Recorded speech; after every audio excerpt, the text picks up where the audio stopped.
studying a language is always going to be a vital additional thing for any student, no matter where you're from. Speaking as an English person, I always feel extremely envious when I go abroad and people are able to speak not only my language but maybe a third or a fourth language, but in addition to their own.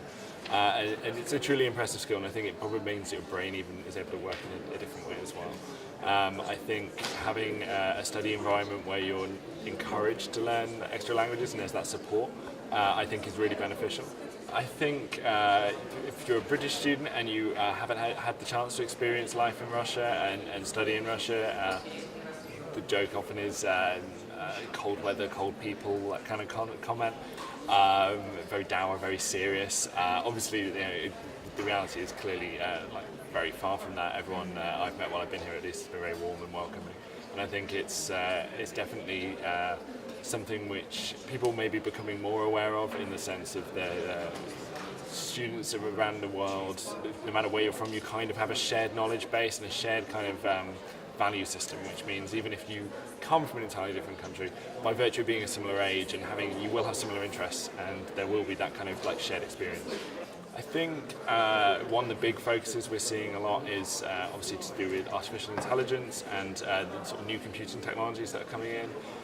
There's this real feeling that we're going to be living in these high-tech cities of the future where we interact with intelligent devices all the time, we don't drive our own cars, and so I mean that's an area where I think there's a lot of excitement to be found, and I imagine a lot of new ideas are coming on a daily basis.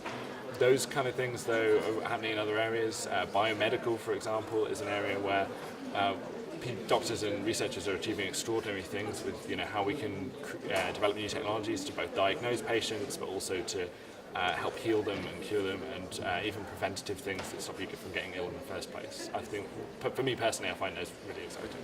I think it's really important that students learn from their universities some of the things you kind of touched on, with this ability to just engage with people and talk to people from a wide variety of backgrounds. I think having a certain degree of self-confidence is really important. It's something which maybe not every degree program addresses immediately, but it's something where if you're encouraged to give presentations or to talk to people or do research projects that involve interacting with people you don't know, that can help people get out of their shell a bit.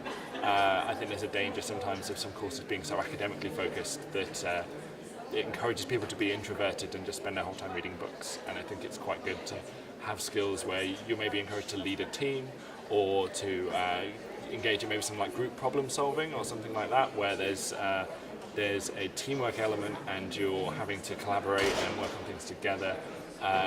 When you enter the working world, you'll quickly find that it's very rare for you to do a project entirely by yourself, and if you can't get on with people and figure out how to work collaboratively, then you're going to struggle.